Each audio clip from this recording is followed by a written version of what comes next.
Selamat datang di YouTube channel Haris Mardiansah. Gua Alvin, Ibes aja kali ya. Iya boleh. Karena dari sama Aris tuh dulu panggilannya Ibes, sama Awang Iya. tuh mainnya dulu panggilannya Ibes. Pengalamannya gimana nih? Katanya mau banyak banget nih cerita horor nih, Pengalaman sebenarnya nggak banyak, cuma ada aja yang dialamin ya. guys. Dulu gue SD ceritanya. Hmm. Dulu kalau nggak salah kelas 4. Hmm. Ya, kelas 4 itu dulu di sekolah gua dulu adalah di sebuah sekolah. Gua sekolah di sebuah sekolah nggak jauh dari rumah. Hmm. Itu pernah ada kejadian tuh apa ya namanya, kesurupan, cuma rame-rame, apa kesurupan massal ya? Iya, Kesurupan massal. Gua buta banget sama yang namanya hal kayak gituan dulu ya 2000 berapa lah, kelas 4 SD. Gua nggak tahu kejadiannya kayak gimana awalnya, tapi setelah berangsur-angsur sehari itu bisa 15 orang, bisa 10 orang, kadang paling banyak tuh gue inget banget ada 20 orang yang kesurupan tiap hari.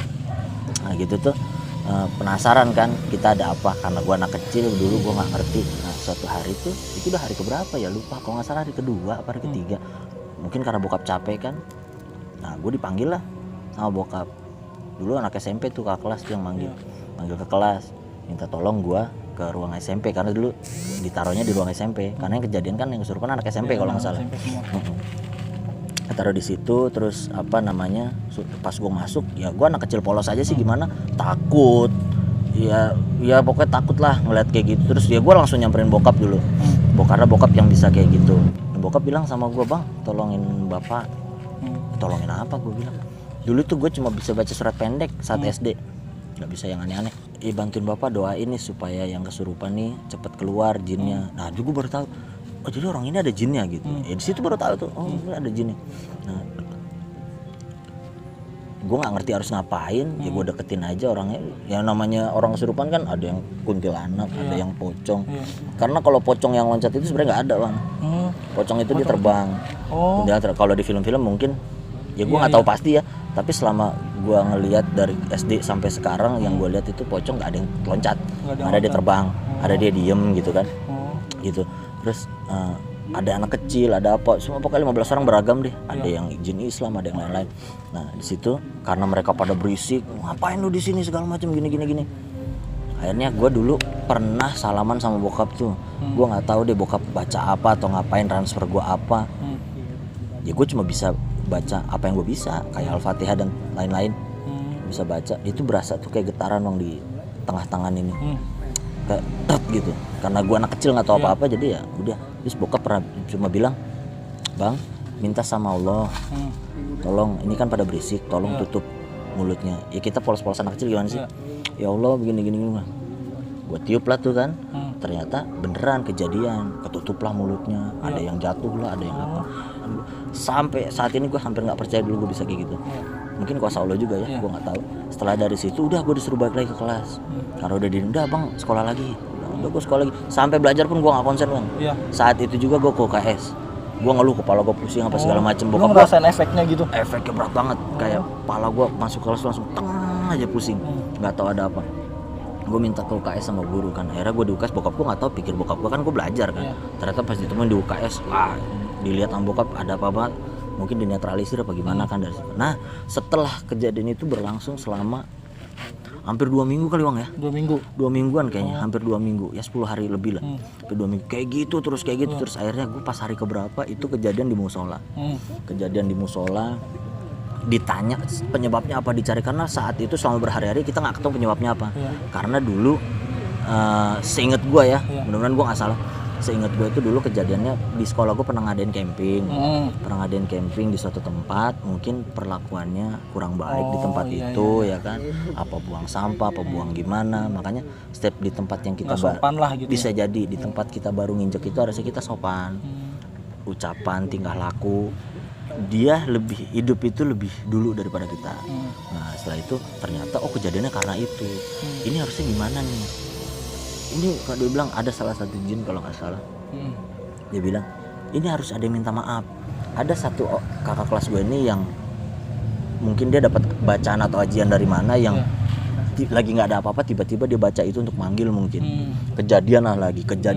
Setelah ditanya sama bokap, kenapa begini? Saya dipanggil, saya suruh masuk ke sini. Siapa yang manggil kan? Bokap ibarat kata tuh setan diundang gitu biasa jadinya. Gue nggak ngerti dia punya ilmu apa tuh, kakak kelas gue dia bisa manggil apa, baru belajar dari orang, dicoba gitu segala macam, ternyata jadi nggak belajar kan. Nah itu mungkin sama bokap diproses tuh, dicaci maki apa di mana, gue nggak ngerti deh pokoknya urusan bokap itu. Nah setelah kejadian itu gue belum bisa ngelihat gimana tuh kejadiannya waktu pas hampir mau selesai, kalau nggak salah 2 atau 3 hari sebelum mau selesai deh. Itu gue secara langsung ngelihat kayak kejadian di musola ya. Kejadian di musola itu gue ngeliat kayak bukan orang tapi kayak bukan orang. Saat itu gue nggak bisa bedain mana orang mana bukan, karena bentuknya pun mirip kayak orang bang. Guru gue bukan, temen gue bukan, dulu ya staff TU dan lain bukan, siapa dia, orang baru. Gue nanya bokap, Pak itu siapa, gini. Ya itu bang, berarti abang udah dikasih lihat sama Allah, gini. Ya bocah gimana sih bang, takut. Wah gimana Pak gini. Ya udah itu rezeki kata bokap kan. Gimana coba abang bisa minta sama Allah panggil dia untuk kesini. Ya balik lagi kayak perlakuan bocah tadi. Ya Allah saya minta biar dia datang ke sini. Cara-cara ngaco lah bocah gimana sih? Terus ditaruh lah. Ternyata bener ada depan wujud gua. Itu wujudnya gimana Bes? Perempuan. Kayak orang biasa, dia bajunya putih. Baju putih, mukanya tuh nggak ada serem-serem mewah. Maksudnya orang biasa gitu, karena mungkin ya gua nggak tahu dia matinya atau gimana lah, apa dia pernah hidup apa ini gimana. Perwujudan lu ngeliatnya begitu? Gue ngeliatnya kayak gitu, karena jaraknya nggak jauh bang, ya sekitar 2-3 meter lah di depan gue. Itu pertama kali gue ngeliat yang namanya bukan manusia. Pertama kali banget gue ngeliat yang bukan manusia. Takut ada, khawatir ada, cuma gue percaya dulu ilmu agama gue belum tinggi, sampai sekarang juga belum, tapi gue percaya gue punya Allah, dan gue ada yang didampingi, ada bokap. Ya gue agak santai, agak relax, seorang anak SD gitu kan. Bisa kayak gitu aja gue udah lemes deh, keringetan. Iya dari situ solusinya harus gimana, bokap nanya. Ya harus minta maaf salah satu, karena bokap gue gak mau terlalu melibatkan orang. Yaudah akhirnya gimana, dan inti finalnya kalau nggak salah finalnya itu ada negosiasi. Negosiasi antara si jin itu dengan bokap gue. Mungkin harus apa, terakhir gue denger itu dia minta maafnya macam-macam bang. Minta ngasih sajen apalah, inilah itulah.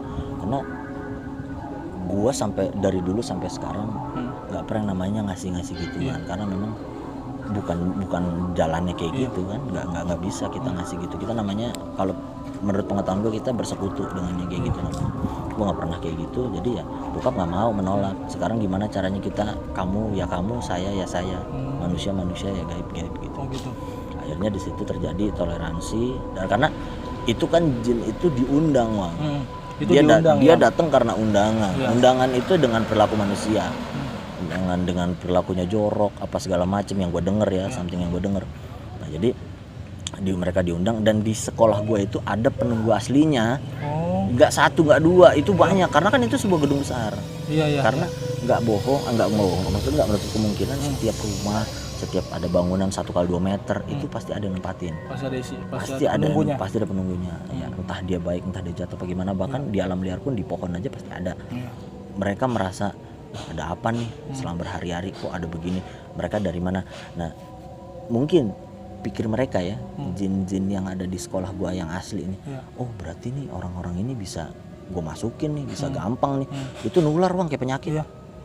Mungkin selesai setelah itu kan, tapi ada aja 1-2 orang yang kena. Itu yang fisiknya nggak kuat apa gimana biasa? Bisa orang yang, kalau orang mungkin keimanannya, gue sih nggak mendikte keimanan orang kayak gimana, karena gue juga kurang beriman kuat, gue akuin. Mungkin fisiknya lemah atau ibadahnya kurang atau lain-lain, bisa jadi apa yang banyak pikiran yang kadang orang ada namanya gitu. Kalau orang yang sering kesurupan tuh namanya iga jarang bang, tulang iganya jarang. Iganya jarang kalau orang bilang ya. Jadi kalau iga jarang itu mungkin ada yang udah tahu iga jarang itu, jadi orang meleng sedikit aja, nggak usah meleng deh, maksudnya diem sedikit aja tuh bisa langsung kesurupan. Dan ada yang lebih hebatnya lagi, bisa masuk bisa keluar sendiri. Bahkan ada jin yang sukanya di tempat kotor, ada jin yang suka di tempat di masjid, banyak. Semua gimana kitanya sih nyikapinnya. Intinya kalau kita ada dimanapun, ya itu kita jaga sikap. Karena jin itu pasti bisa baca aura kita bang. Jin itu lebih hebat daripada kita. Dia bisa tahu apa yang kita pikirin, bisa tahu ketakutan kita takut nih. Sugesti juga mempengaruhi kita, ngerasa ih badan gue gak enak nih, jangan-jangan ada ginian nih. Nah nanti dengan energi kita seperti itu, dia bisa hadir karena merasa. Lu pernah ngeliat, lu foto ada orbs kan? Iya. Pernah ngeliat Pernah kan? tuh. Itu apa namanya? Itu energi dia. Itu energi dia, partikel-partikel itu energi dia. Semakin kita takut, semakin dia banyak dan semakin dia kumpul. Semakin menjadilah bentuk itu. Semakin wujud gitu. Semakin wujud bentuk dia. Itu zat energi dia. Makanya lu pernah gak sih ngeliat langsung jin, setan? Selama ini gue pernah ngeliat sekali. Nah, apa yang lu rasain? Takut. Kalau lu ngeliat depan muka kayak gue gini, misalnya langsung jep, lu gugup, mau ngomong susah, mau ngelambai susah, mau jalan susah. Kenapa seperti itu? Cuma satu, karena lu takut. Iya. Dari takut itu energi lu ketarik sama dia. Kita lemes, kita nggak bisa ngapa-ngapain. Itu yang terjadi. Mulai gua tajam ngelihat itu. SMP bang, padahal gua waktu itu SMP lagi bandel-bandelnya kan. Iya. SMP lagi bandel-bandelnya itu dulu. Lagi bandel-bandelnya, tapi di situ ditunjukin bentuk-bentuk asli. Gua pertama kali ngeliat genderuwo. Pertama kali ngeliat dulu tren-trennya kuntilanak merah ya. Tren-tren kuntilanak merah, gua ngeliat itu. Sampai saat itu gua belum bisa bedain mana orang mana jin. Kejadiannya SMP 2009 kalau nggak salah, kakak gue meninggal kebetulan. Nah, gue meninggal itu gue baru bisa bedain mana gaib mana orang. Karena gue percaya kakak gue sudah meninggal, berarti kan sudah terpisah ruhnya kan. Dan gue bisa ngelihat beliau. Itu wujud asli. Wujud asli kayak manusia, cuma nggak bisa kita pegang bang. Kayak gitu ya, itu baru bisa bedain. Ketemu caranya itu kalau gue pribadi, mungkin kalau orang-orang di luar sana banyak yang lebih hebat dari gue. Banyak, pasti banyak orang kesayangan Allah, banyak orang kepercayaan Allah, banyak caranya sendiri. Cuma kalau gue ada cara sendiri buat ngebedain mana jin mana orang. Ada trik gue, cara gue sendiri dari Allah kan, gue gimana bedainnya. Jadi yang gue lihat sebenarnya banyak bang. Kalau boleh cerita, gue tuh berapa kali berkecelakaan.